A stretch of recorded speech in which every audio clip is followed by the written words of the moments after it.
last fall. And throughout the Rising Stars program, we've been exploring the 7 pillars of Seward County. So for example, last month we were at Montag and we were talking about agriculture. So today's our healthcare pillar. And last year in the program, I believe that they worked with Memorial Healthcare Systems to do like one centralized area. And this year we decided to take kind of this panel approach, knowing that the healthcare field in Seward County, it covers so many different service aspects in the industry. And so we're hoping that today the Rising Stars can get some insights from the variety of aspects that you all have perspective on. So we'll kick off the panel with a quick intro of our Rising Stars, name, where you work, and then we'll also do the same for the panelists. And if you would go a little bit more in depth in like your bio, that would be helpful to give them perspective. And then doesn't have to be a cold panel, it can be very warm and conversational. So Rising Stars will have plenty of questions, but we'd love to hear your initial insights about your perspective on the healthcare industry too. So Riley, we'll start with you for intros. Good. I'm Riley Wolfong. I'm with Jones Group Insurance Financial Services in town. I'm Kiara Bennett, and I'm with Jones Bank. I'm Jacob Jennings with the Seward County Chamber and Development Branch. Caleb Goldsmith at the Spy Professional Group. Taylor Germany with Farmers Cooperative. Alex Dodson, Bryce Public Power District. Britton Goldsmith. I'm Doctor of Chiropractic at Hackbart Chiropractic here in town. I went to Seward, I grew up in Seward. I graduated, went to Concordia, got my biology.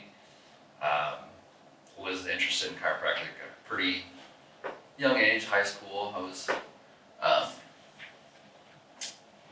just other healthcare things just weren't going well for me, and I tried chiropractic and haven't looked back since. So it's prevented a lot for me. So that's why I was really interested in it and wanted to pursue it. Squeaking in the back. I'm Arica Dawe. I run Heart Ministries. I originally was Heart Counseling, and I do mental health counseling from a ministry perspective. So kind of similar. I was always the one everybody always came to anyways. So I might as well go through and get the degree to do what I love doing and what I do naturally, but learning more of a holistic approach and coming from a root level from in the ministry route makes it kind of similar, where I don't think anyone goes into counseling without their own junk. So you work through your own junk, and taking the ministry approach is about the only way I found true inner healing, and so that's the route I follow. And I'm Crystal Berner.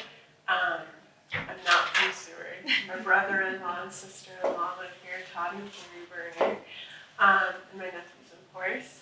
I am the practice manager of Bryan Urgent Care. So I oversee our 3 urgent cares in Lincoln, and I helped with kind of the acquisition, this transitioning this Seward Urgent Care over to a Bryan Urgent Care. I was very involved in this process for many, it's been going on for a few years now. We're currently developing, we're implementing this new software for urgent care in Lincoln, and I've been really involved in this, and so I haven't officially taken over this urgent care here. They do have an interim manager, but I know a lot about what they're doing because I'm involved with everything that they're doing as well. I've been in healthcare for 20 years, and I originally was getting my degree, nursing degree. I wanted to be an RN. Then I changed my mind and went into healthcare administration. I was with CHI for 15 years. I was a practice manager of ENT Nebraska. And then from there I went to do private practice, and I was the administrator of Pediatrics PC in Lincoln. And then from there I went over to Bryan, and I was asked to oversee all of their urgent cares. So that's a little bit about me. Very good. So thanks for doing those introductions, and then Rising Stars, you can kick it off with questions back to the healthcare panelists. So question, just off the bat, like what healthcare administration, like what does that look like? Like what is your kind of your job duties like today, right now, with what you're doing and overseeing for Bryan? Mm-hmm. So right now, I currently have 60 employees. 60 employees. That consists of nurse practitioners, PAs, doctors, CMAs, certified medical assistants, LPNs, RNs, and rad techs. I oversee everything that they do. I staff all of my clinics. We are open 7 days a week, 12-hour days. I oversee everything financially. I oversee our budgeting. Pretty much I oversee all of the operations of the clinic and what we are doing. 2 of my clinics in Lincoln are connected to a family practice. Even though we're connected to a family practice, urgent care is still its own entity. I have my own providers, I have my own staff. We have our own patients coming in, obviously, and so I oversee all of that. Every day is different in the life of an urgent care. When I was the administrator of pediatrics PC during the height of COVID, my goal was to have people feeling comfortable to come into the doctor's office. Like, I needed the business. I needed people to be coming in. When I went over to urgent care, I had the opposite problem. I had people, we were seeing over 200 patients a day. So so I quickly had to change my mindset. Like, how am I going to sustain my providers and my staff? How am I going to keep everybody so that not everybody walks out? A lot of people did. It was a very challenging time, just because of the volumes and everything that we were doing at that point in time. So being an administrator of a private practice versus being an administrator within an organization, it is completely different.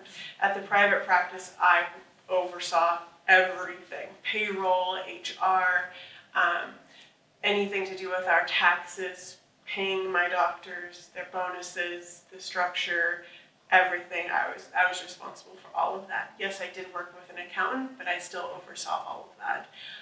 Working for Bryan, obviously you're working for a healthcare system. You're working for an organization. I have my own HR department. I have my own payroll department. They oversee the pay structure for everything.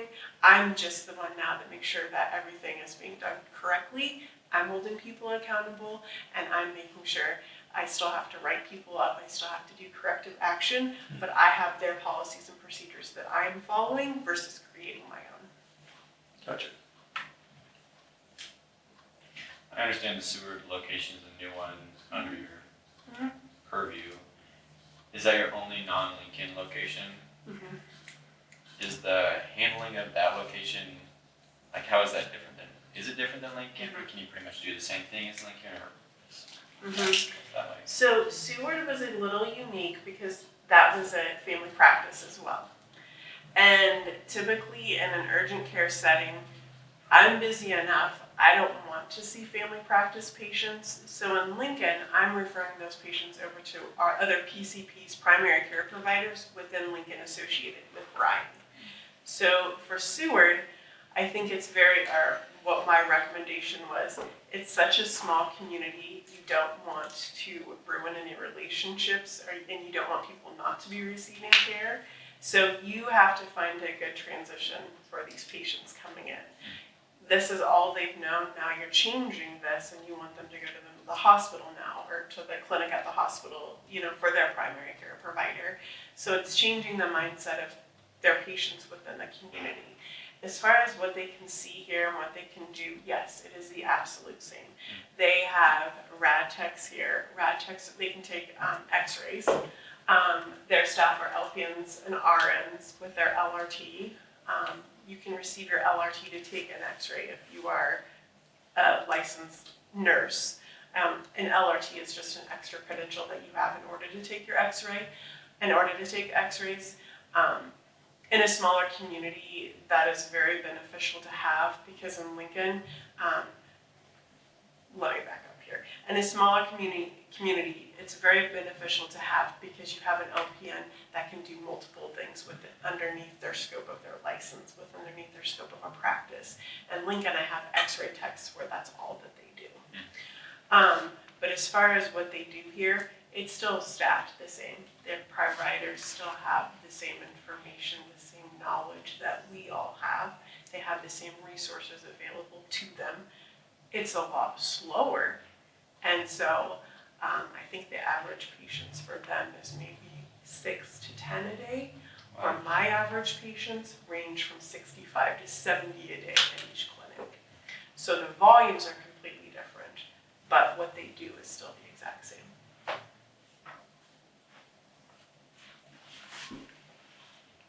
Is it a profitable business with that few patients? Maybe I shouldn't ask that, but I don't, there is a potential for it to be a profitable business. Bryan did not go into that with the point of it being a profitable business. Yeah. Bryan went into this with building a relationship with Seward Memorial and within the community. I think there is still a lot of growth opportunity. I think there's still, it's hard to come into a small community like this and to bring in a larger healthcare system. It could either go really good or really bad. And people could be like, oh, here comes Bryan thinking that they need to take over everything and we're losing our small town, urgent care family practice. And that was never the intent to do so.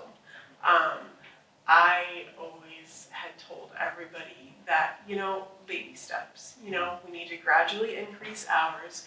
You need to do so that it's smart within the community. I'm open 12 hours a day. They're only open 6 or 8 hours a day here. Now, is it profitable to be open 12 hours a day? No, probably not.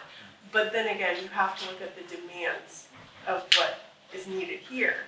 If I know that patients can still walk into a family practice and be seen from 8 a.m. to 4:30, but then there's no place for patients to go from 4:30 to 8, well then we need to look at opening our hours from 4:30 to 8 so that there is places for people to go within the community to receive care. So I know all of that is still a work in progress. Again, it's just baby steps and not everybody trying to come in and change everything at once.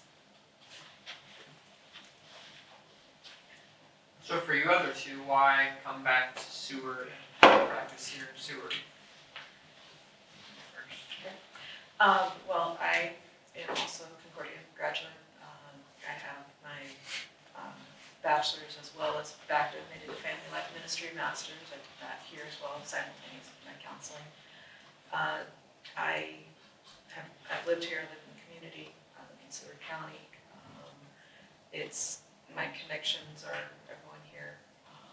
And so it's a community I love. It's a community that I want to come alongside and support where we can.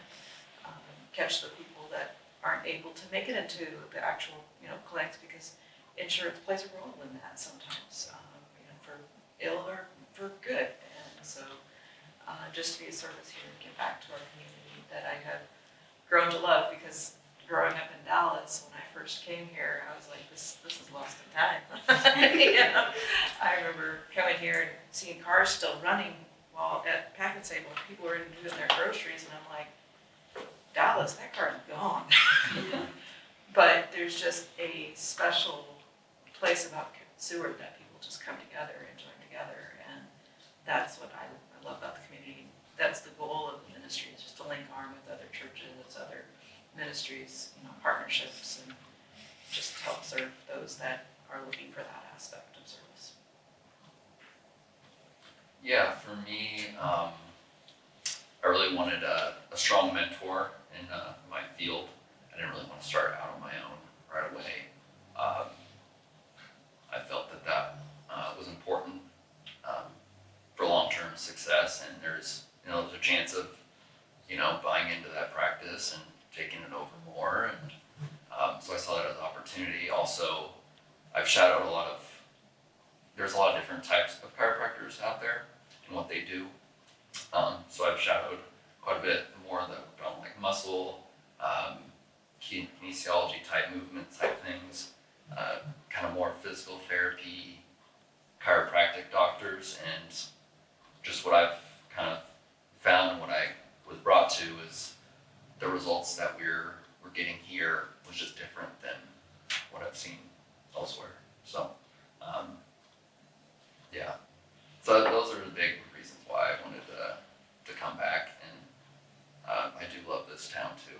So. How about for your, because if I remember, you have a couple other counselors that are in with you, right? So yes and no. I'm licensed counselor, I'm IMHP. And so what I have done is with the training material that we use and I have other people that volunteer that want to serve other people. They've lived a life and they can use their experience and their history to help other people. And they come from various backgrounds. We have someone who was a nurse who also worked with Child Protective Services. We have a retired social worker. We have mom of someone who with special needs. Yeah. So when people come in, while they aren't clinical counselors, they are people who walked the life. They've gone through a certification. They've gone through training. They've gone through background checks, and they're there to share their story to help encourage other people. Because I think it matters significantly for someone coming in if they're coming in with a specific presenting issue, for me to say, hey, this person's walked through that. Let's pair you up and let's do, I oversee it, I watch it, manage it. And so, yeah, we're constantly looking for more mentors and disciples because we're getting quite the flux coming in too. Good. Summer's slowing down a little bit, which is, we need to catch our breath, but it's just beautiful to watch. Usually I believe God brings you through what he plans to help you teach other people through. So we follow that. Cool. I can maybe think of one other mental health provider in Seward. Can you talk about like this, I don't know if that's true, but can you talk about like mental health space, like how many other providers are in town? Actually, there's several mental health providers. We have Blue Valley down here. Off the top of my head, I'm not going to tell you how many, 8 to 10 that are already in office there. But north just a little bit, here in Seward we have Metchke's that do more so drug and alcohol counseling. We have Tamara that took over some space. The name of her place. Turning Point? Is that Turning Point, thank you, yeah. There's, gosh, if I had to guess, 20 other counselors here in Seward, which actually when I was asked to do this, I'm like, you might want to have one of them here too, because mine's the ministry approach to it. It's the nonprofit approach to it. But, there are plenty of other options, and in the sense that I like to try networking with them too, because I want to acknowledge that if this isn't my area, I do want to send them over to someone else. But yeah, no, I think there's a good solid base of plenty of options here in Seward.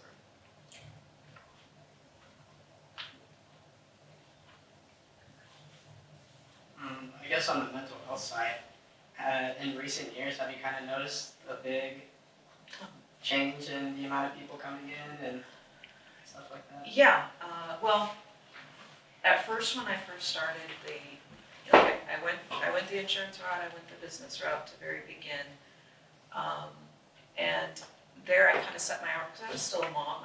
I raised 5 boys, I'm still a mom, but my youngest is 21 now, and so I had limited hours and I resourced a lot of people, but now I've been in the community doing this for close to 20 years. Just not up front like this. It's always been word of mouth. It's always been, and so I've kept quite busy.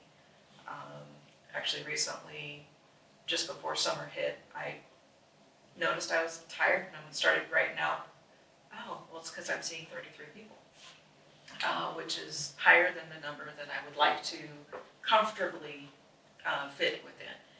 And so, thankfully, with summer, schedules change, and I was able to, some people that were doing well but just needed someone to walk alongside them, I was able to shift to one of the disciples and say, you know, I'm still here, but you know, you can be handed here. So yeah, there's a lot. Depression is significantly more. Anxiety, I think everybody deals with anxiety. Let's be real. But there's a lot more suicidal thoughts, a lot more suicidal ideation, some new trends that are coming through the office that haven't been, you know, we didn't have when we were back in school. But I think ultimately it just comes down to loving the person for who they are, helping them see their strengths, and just walking alongside them in life and helping them gain some tools to ideally launch and be able to help others as well.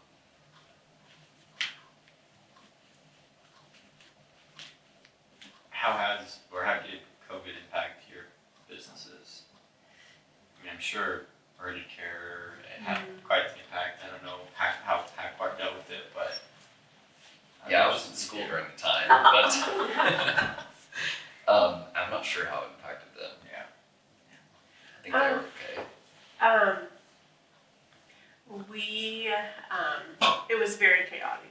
It was very chaotic. People were very demanding, very mad, very upset at everything and everyone.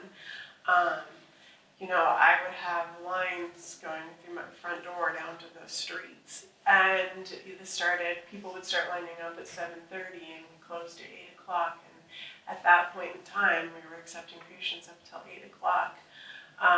So it was insane. It was crazy. And basically every night, I had meetings with all of my clinic leads. So let me back up and I'll answer your question just so you can have kind of a perspective of how the leadership of urgent care works.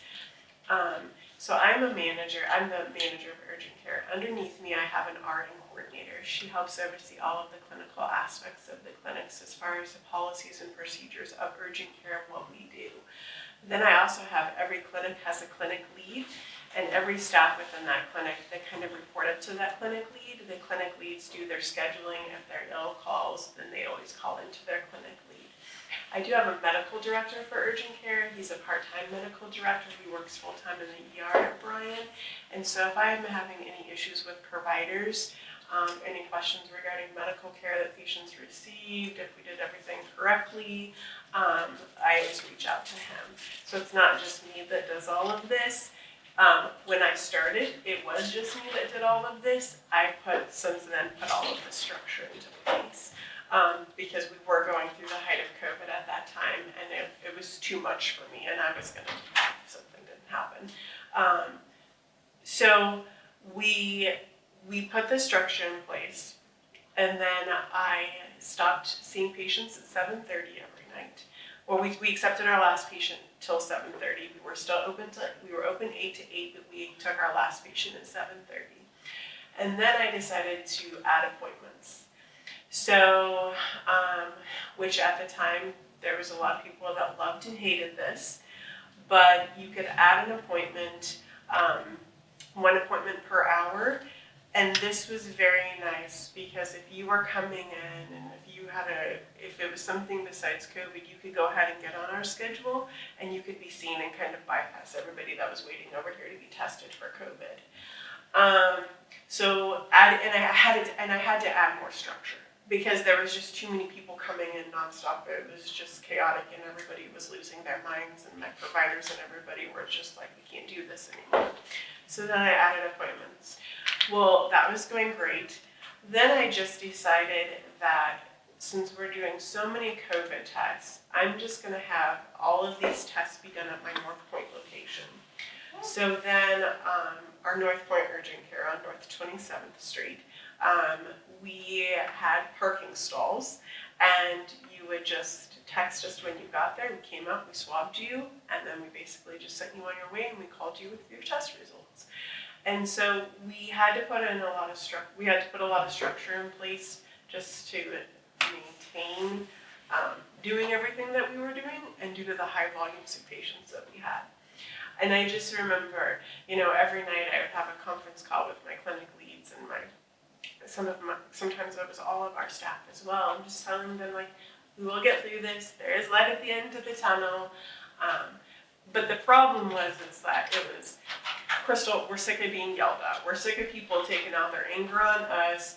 They want no, then you had people that just wanted to know because they knew that they could miss work. So then I had people taking advantage of that, but then they had patients that, and then we had patients that they wanted to go to work, but they couldn't go to work because their employer wouldn't let them come back to work. And so it was just a little bit of everything. And, but it's done, it's over with. Thank the Lord. And I hope we never go through something like that again. It was a great learning experience for everybody though. And I always go back and I tell my staff and my providers, if we can handle that, we can handle anything. So, and if anything, despite what everybody says, you know, it was great for our business. I mean, it was amazing for our business. I had just opened 2 new urgent cares in Lincoln. Nobody really knew what we did, who we were, our hours, nothing about our operations. And so if anything, it brought people in our doors. They realized what we could do, who we were, our hours. And so since then, I mean, I've kind of sustained really good volumes. And so even though it was chaotic, it's paid off for sure.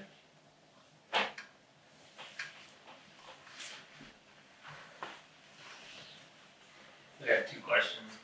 What's the biggest changes in healthcare you've seen over your career? And then how does, like, on your guys' side, continuing education besides your own interest of furthering your career out that way?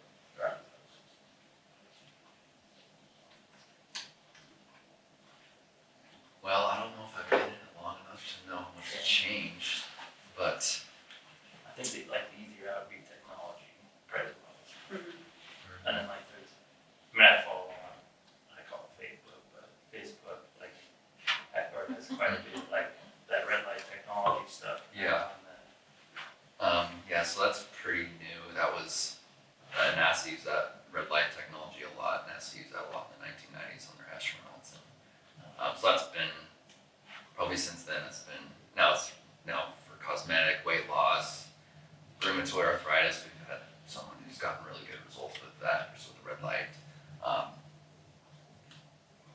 As far as what we do, I don't see it really changing a whole lot because we're adjusting the spine, and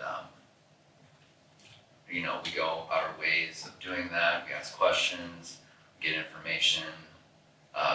Like in the middle back, for instance, someone could have a lot of pain there, and then you ask them more detailed questions where those nerves go, so those nerves can go out to the stomach. So you go and say, hey, do you have acid reflux? Do you have trouble with stomach digestion? Yeah, I do. So it's kind of putting the pieces of the puzzle together. And then when we do our exam, we're running an instrument on their spine that measures temperature side to side. So if there's like a vertebrae is a hurt joint and it's going to swell, and that brings heat to the skin, so we're running that to mark for potential spots. Then we go in, we palpate, which means to feel for tenderness and movement of those joints. So we're putting all these puzzle pieces together to know we're in the right area, and I don't think that that'll change for health, for what we do. What was your second part? Like your continuing education. Like, Yeah. I'm sure you probably mandatory, but Yeah, ours is mandatory. I want to say like 30 hours, like every 2 years. So we usually travel to different cities to do that. It's usually more hands-on, or I like to go to hands-on ones rather than business at this point. For counseling and even ministry style counseling, yeah, it changed a ton. COVID hit and everything went online, and so it opened up the option of Zoom, or and then it became more telehealth oriented than that. But what I found happened there, and part of the idea of going under the ministry as well, is then, because everybody's like, well, I got this sister over here, or I got this friend over there, and So, I could see someone in Georgia, California, Ontario, Argentina, which we did spread worldwide when it came to that. When it's clinical, unless they're living in Nebraska, there's your guideline. And so it's still 90% of the people I see are from within Seward County or drivable distance. But yeah, it did open up that opportunity to do online, and which shoved me into doing some more training and CEUs with different ministries, more nationwide, and opened doors for me to start teaching globally online as well. So that's, it took what I was just doing, who could drive in and walk into, oh, there's a whole other world out here. And so, now we have some of our disciples I got one that lives in Wisconsin, we got some that are starting up in Arizona, and so we kind of got pilot places that are reproducing out that way as well. What was your question? Sorry. The biggest change through your healthcare career, and then like especially on the administrative side, is there continuing ed, like you go? Well, for education, I always attend an urgent care conference every year, and that always, you go, and what I value most from that is being able to connect with other administrators of urgent care, because it just confirms what I'm doing is right, and what I'm not doing, and what I need to be doing, or what we need to be doing in our business. Urgent care is a very unique business from the standpoint that you see anything and everything. And people typically walk, and we have a lot of patients that walk into an urgent care and they kind of consider it to be a mini ER. So we have to be prepared for anything. And especially in a small community like Seward, you have to be prepared for that person that's going to be walking in with chest pains, that's having a heart attack, and you have to know what you're going to do. You have to be prepared for a farmer coming in with a huge laceration. And are you going to be able to suture that, or are you going to be sending them to the ER? So attending conferences like that, learning everything, making sure that you're up to date on coding, making sure that you are doing everything that you can within your scope of practice at your clinics is really good, and it's really good to stay up to date on that information. As far as what's changing, definitely the technology of our EMR, being able to, we're implementing this at urgent care as well.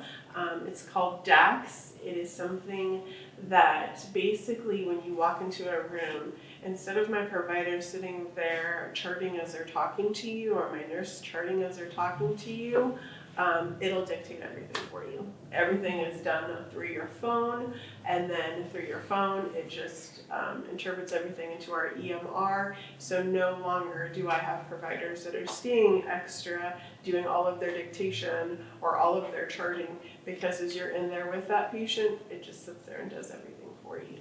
So when you leave, you read everything, the provider would read everything, and basically sign their chart, send that patient on their way.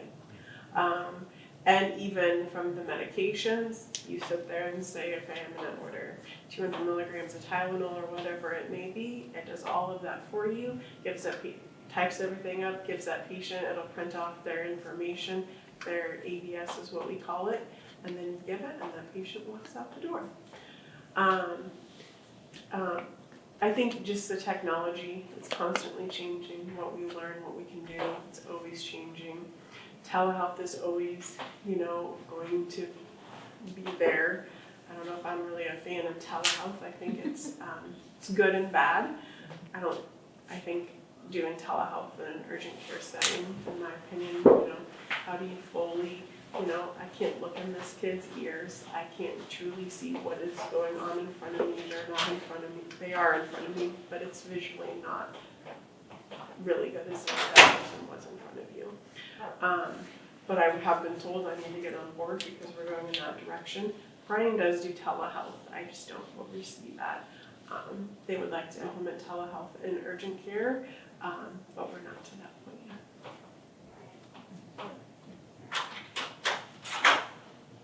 It's a neat program. Yeah.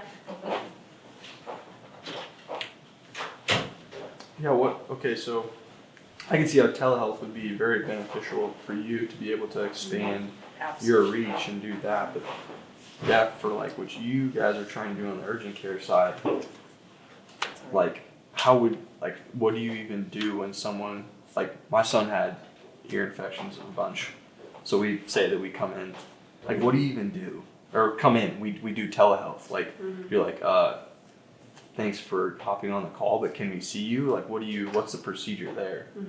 Because you probably can't prescribe without, or you can? Okay.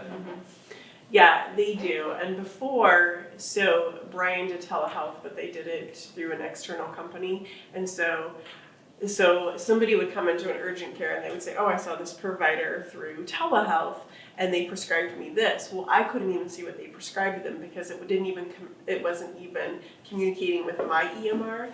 And so they prescribed them one thing, but we had no clue what they prescribed them. Now it's not like that. We're all on one system, so we can see what is being prescribed. We don't prescribe narcotics at urgent care. Most likely will never happen. Now, if somebody comes in with a broken bone or something, I tell, yes, give them some pain medication, give them something.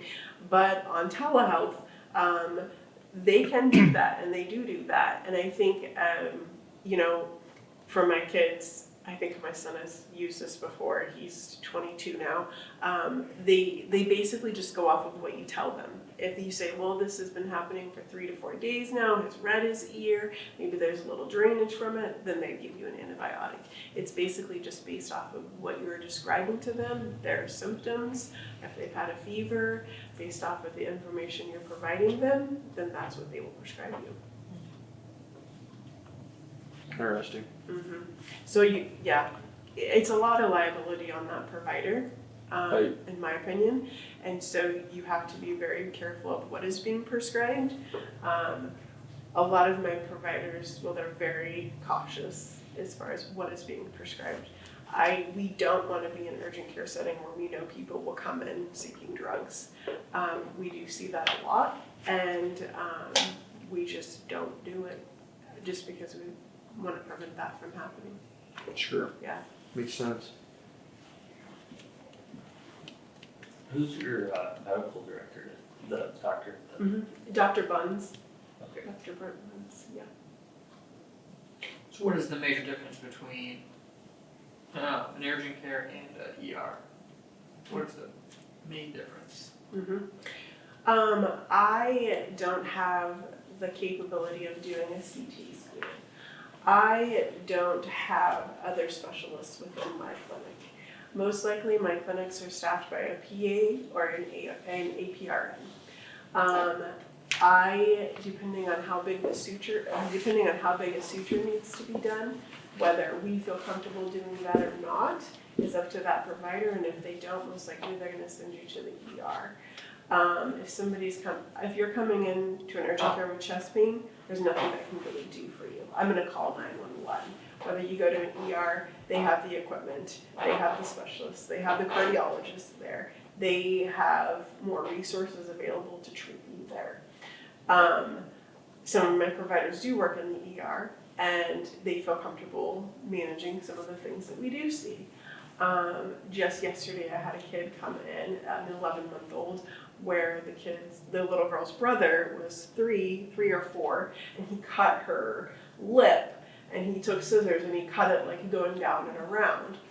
And my first thought was, what are you doing? Send him to the ER, like this is a kid, and you worry about like scarring, and dermatology, typically we'd have involved in a situation like that as well.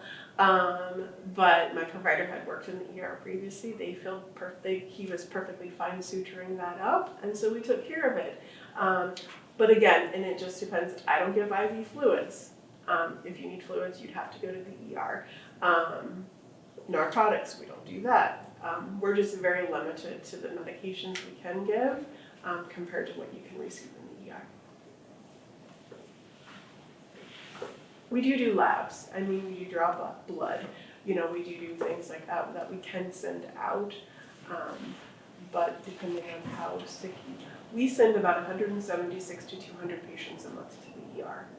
About 90 of those patients will end up being admitted. Arica, is Heart to Heart a for-profit ministry, or what is your funding structure? It is a nonprofit, so we take donations for our services. We have suggested donations for those that come in, and then through partnerships, through people who want to sponsor care, because I find that was part of my personal struggle in the business world was I'm supposed to charge this amount of money, and most people in crisis can't afford that amount of money. So what's the workaround? Someone willing to sponsor their care is helpful. Partnerships, monthly donors that believe in what we're doing or have seen the outcome of what we're doing. We depend heavily on them. How do you become a donor? Like, how does that work? So a donor, if you were to go to our website, heartministries.org, there's a donate page, and it's through PayPal. You can sign to be monthly, annually, whatnot. We try to do fundraising events once or twice a year. We are at some of the local grain area where people can donate a portion of their grain. Oh, cool. To our stuff. I'm hoping to connect with many of the churches around and just say, hey, how can we partner and help each other out? Because a lot of pastors don't do the counseling. They need someone to step into that role, and how can we serve each other? Yeah. Because I also want to funnel people back into their own home church and their own community, because community, shouldn't be a surprise, is half of the battle of mental health. It's the isolation that's the problem. So we get back into the community, get into small groups, whichever church that is involved in, plug people back in. And so partnerships with church, we did Seward County Gives this last time, it's always a blessing to be a part of that. But that's going to be my focus this summer, because we are looking to add several donors, because we kind of take a missionary approach, and so prayers for that, I suppose, would be wonderful. Yeah. So in reference to community, what do each of your businesses do to be a part of it on health fairs or with the schools, or any types of avenues do you go down to? Yeah, we do the healthcare. I think there's that once a year. We are in partnership with Concordia and do a lot of their fairs, and we help with there are certain projects like the sewer backpack program, things like that. From chiropractic, do you partner with any of the sports teams or anything like that during seasons or trainings, or?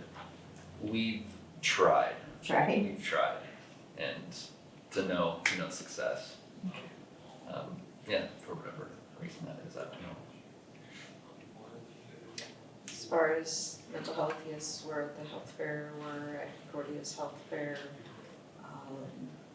We are ideally we're working in several of the churches. We're partnering with like Stevens Ministries, those sorts of things. And I think our biggest advertisement is the word of mouth. And so just being able to serve those who come in and knowing enough about the community, having been in, and say, here's this resource, here's this resource, here's this, pulling it all together for somebody. So yeah, we kind of become a hub for everything, which is good. Yeah. Mm-hmm. And we've done the Concordia Health Fair as well. And we also participate in a lot of the high school, the Grand Opus in Lincoln. North Star, we participate in a lot of their healthcare functions, just as far as presenters coming out, letting them coming in for clinics and shadow, hospitals, shadow.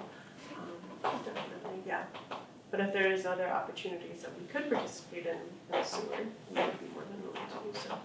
I know they teach CNA certification at the high school now. Would that be something that you would maybe be interested in? Yeah, reaching out absolutely. to talk with them about? Yeah. It'd be a good experience for him. Yeah, My son's girlfriend did that, so. yeah, that would be great. We're about to wrap up, so to close us out, maybe from each of our panelists, tell us, or tell the rising stars, what is one key like leadership, communication, people to people sort of skill that you work hard at every single day? Maybe for your job, but maybe beyond that as well, that you know makes a difference in the local community. What was that? Yeah. Yeah, It's It's a quality or like a people to people skill Okay. that you work hard at every Okay. day. Like you intentionally focus on that every day because you know it makes a difference. yeah, just making sure that I'm communicating with my patient, that he's pointing to his pain, and I'm confirming it. That doesn't mean that I'm gonna adjust that spot, but that I know that that's going on, and when I'm doing my exam, I'm very intentful. I can't ask a lot of questions, how's your day going, whatever. I'm not to that level yet. I gotta be very focused in what I'm doing, and that's made a huge difference in what I do. I can tell just by getting results with people, that have been having migraines for, that takes a day out of their life. And when I can be focused and really know what I'm doing, communicating with them, and they tell me, I thought I was gonna have a migraine, I didn't. And it's cutting down, that's a big deal. So just the communication, being very focused in the moment, and then shifting that over to the next patient, so it's like quick. Is there a second part? No, that was it, but I do have a follow-up based on what you said. When you said I'm not to that level yet, what did you mean by that? Yeah, so with chiropractic, there's a feel thing, and especially for me, I went to a school that teaches a different type of chiropractic than I'm doing right now. So I've had to go to a lot of seminars. It's called Gonsick Chiropractic, if anyone's curious, but I believe it's harder to learn.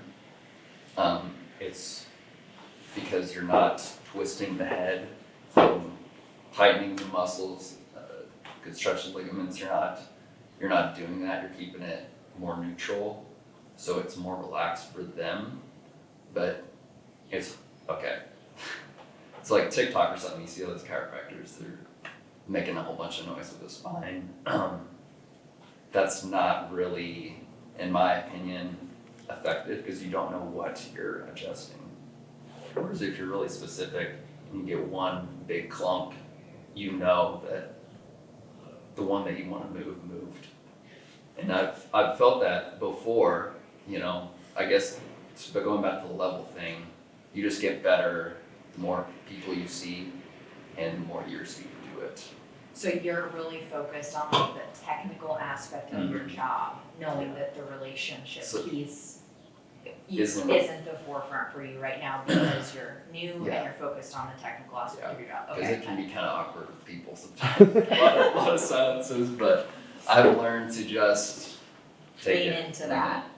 Lean into the awkwardness. Okay. Sometimes, I guess you could say, I don't know. Thanks. I just want to make sure I was understanding that I heard you right. Okay. Mm-hmm.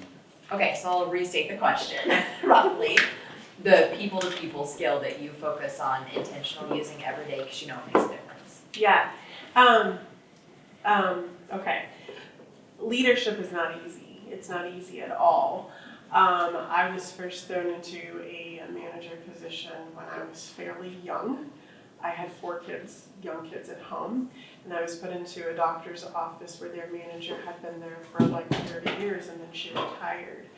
And I walked into a situation where the doctors didn't get along, they didn't like each other, and they would fight nonstop. And it taught me a lot. I've definitely learned everything through previous managers and directors that I've had as far as who I want to be and who I want to become. I'm not a boss, I'm not a dictator, I am truly a leader. I'm no better than anybody else, I don't really care what my title is, even though I say I'm a manager. If you ask me to go clean the bathroom, I'm gonna go clean the bathroom. I think communication is key, being consistent is key, and making sure that you are holding everybody accountable and you're holding yourself accountable as well. I make mistakes daily, I fail, I learn from that, and that is the only thing that I can do. I have high expectations for my staff, I have high expectations for my providers. I don't expect anything out of them that I'm not willing to do myself. I definitely lead by faith. I know people make mistakes, and I forgive them for mistakes that they've made, but I also ask that they learn from those mistakes and that you improve to become better at what you're doing. Working in healthcare or any career field, it's not easy. Patients are very challenging, they're very demanding, healthcare is expensive, and you want what you want, and if you're not gonna get it, well, you're gonna complain about it. And so I receive a lot of complaints, I receive a lot of negativity, and all I can do is learn not to take things personal. Not to take things personal, but I do make sure that I listen, I acknowledge what people are saying, and if there is a change that we can do, or if there is anything that we can do differently, then I bring that back to my team, I share that with them, and get their feedback as well. I never walk into it, so tonight I have a staff meeting, I'm not gonna come there and I'm not gonna say, look, these are all of the complaints that we've had, I'm gonna start my staff meeting off like, let's acknowledge each other, let's recognize our peers, then we'll discuss a few things, but instead of me giving them my thoughts, I always ask for their feedback first. What are your thoughts on this? How would you have handled this differently? Can you see this from an outsider's perspective of why they thought this way?